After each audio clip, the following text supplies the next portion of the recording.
Hello friends, welcome to எம்மி ஸ்பேசி Tamil kitchen. எல்லாருக்கும் வணக்கங்க. இன்றைக்கி நம்ம நிறைய மருத்துவ குணங்கள் நிறைந்த ரொம்ப டேஸ்டியான சுவரொட்டி ஃப்ரை பண்ண போகிறோம். வாங்க வீடியோக்குள்ளே போகலாம். இந்த வீடியோக்குள்ளே ஸ்கிப் பண்ணாமல் பாருங்கள் லாஸ்ட் வரைக்கும். இதில் வந்துட்டு நிறைய மருத்துவ குணங்கள் இருக்குங்க. இந்த டிப்ஸ் இடையில சொல்கிறேன் நான். இந்த சுவரொட்டி வந்துட்டு பாத்திரத்தில் வேக வச்சா சட்டுன்னு வேகாது. குக்கரில் வச்சு 3 விசில் விட போகிறோம். இப்போ நாம் இது இந்த மாதிரி வந்துட்டு கட் பண்ணி வச்சுட்டு கழுவணும்.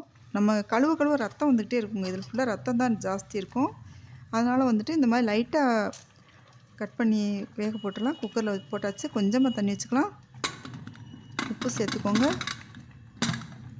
3 விசில் வச்சிங்கன்னா போதும். ஈரெல்லாம் சட்டுன்னு வெந்துருங்க. அது மாதிரி இல்லை. இது வந்துட்டு இந்த மாதிரி வேக வச்சோன்னா தான் அது வந்துட்டு நல்லாயிருக்கும். இப்போ நம்ம வேக வச்சுட்டு கட் பண்ணி எடுத்தாச்சு. இது நல்ல டேஸ்டியாக இருக்குங்க. நம்ம பாத்திரத்தில் வச்சா ரப்பர் மாதிரி இருக்கும். அதனால் இந்த மாதிரி குக்கரில் வேக வச்சுக்கோங்க. இப்போ ஒரு பாத்திரத்தை அடுப்பில் வச்சுட்டு தேவையான அளவுக்கு எண்ணெய் சேர்த்துக்கோங்க.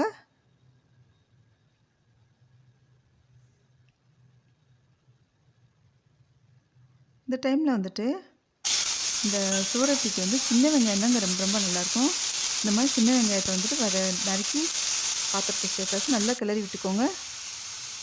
இது கோல்டன் ப்ரௌன் கலர் அளவுக்குலாம் வதங்க வேண்டாம். இது வந்துட்டு கண்ணாடி பதத்துக்கு வதங்கினா போதும். உப்பு சேர்த்தாச்சு. நல்லா கிளறி விட்டுக்கோங்க.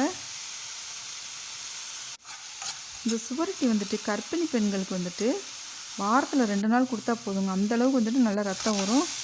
அது மாதிரி ஹீமோகுளோபின் கம்மியாக இருக்கவங்க, ரத்த சோகை உள்ளவங்க எல்லாருமே இது வந்துட்டு சாப்பிட்டோன்னா இப்போ இஞ்சி பூண்டு சேர்த்தாச்சுங்க. ரொம்ப நல்லாயிருக்கும். சீக்கிரமாகவே ரத்தமும் தேவையான அளவுக்கு ஊறிடுங்க. இப்போ இந்த அளவுக்கு வதங்க போய் இப்போ ஒரு 1/4 தக்காளி அளவுக்கு கட் பண்ணி வச்சு போடுறோங்க. நிறைய போடக்கூடாது. நிறைய போட்டோன்னா வந்துட்டு புளிப்பு டேஸ்ட் வந்துடும். அதனால் அந்த டேஸ்ட் வரக்கூடாதுன்றதுனால ஒரு 1/4 தக்காளி மட்டும் நறுக்கி போட்டிருக்கோம். இதை நல்லா கிளறி விட்டுக்கோங்க.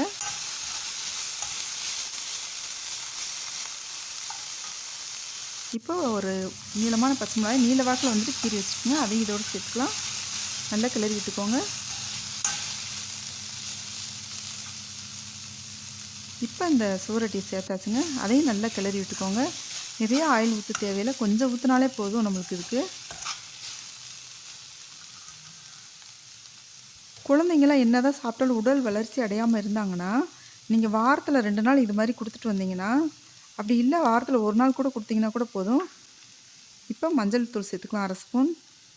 நல்லா புஷ்டியாக வந்துடுவாங்கங்க. இப்போ 1/2 ஸ்பூன் வந்துட்டு கரம் மசாலா தூள் சேர்த்துக்கலாம்.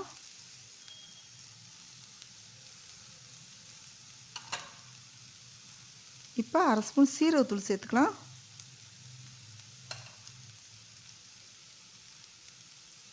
இப்போ 1/2 ஸ்பூன் சோம்புத்தூள் சேர்த்துக்கோங்க. அப்புறம் வந்துட்டு பெண்களுக்கு வந்துட்டு மாதவிடாய் பிரச்சனை இருக்கவங்களும் வந்துட்டு இந்த சுவரொட்டி வந்துட்டு வாரத்தில் 1 நாள் சாப்பிட்டு வந்தாங்கன்னா உடம்புல தேவையான அளவுக்கு ரத்த ஊறி சரியாயிருங்க. இப்போ 1/2 ஸ்பூன் மிளகாய் தூள் சேர்த்தாச்சு. நல்லா கிளறி விட்டுக்கோங்க. நல்ல வாசனையாக ரொம்ப டேஸ்டியாக இருக்குங்க இந்த சுவரொட்டி ஃப்ரை. இப்போ வந்துட்டு கொஞ்சமாக தண்ணி ஊற்றிக்கோங்க. அந்த மசாலா எல்லாமே வந்துட்டு கலந்து வர மாதிரி கொஞ்சமாக தண்ணி சேர்த்துக்கோங்க. தண்ணி சேர்த்து நல்லா கிளறி விட்டுக்கோங்க. இப்போ பாருங்கள், தண்ணியெல்லாம் வற்றிட்டு வந்துருச்சு. ரொம்ப டேஸ்டியான ஹெல்த்தியான சுவரொட்டி ஃப்ரை ரெடி ஆயிடுச்சுங்க. இப்போ கொஞ்சம் உப்பு சேர்த்துக்கோங்க. இந்த டைமில் வந்துட்டு மல்லித்தலை வந்துட்டு பொடியாக கட் பண்ணி வச்சுருக்கோம். அதையும் இதோடு சேர்த்துக்கலாம். இந்த ரெசிபி உங்களுக்கு பிடிச்சிருந்துச்சுன்னா நம்ம சேனல் இது வரைக்கும் சப்ஸ்கிரைப் பண்ணலாம். சப்ஸ்கிரைப் பண்ணிக்கோங்க. பெல் ஐக்கானை கிளிக் பண்ணிக்கோங்க. கமெண்ட் பண்ணுங்கள், ஷேர் பண்ணுங்கள், லைக் பண்ணுங்கள். தேங்க்யூ.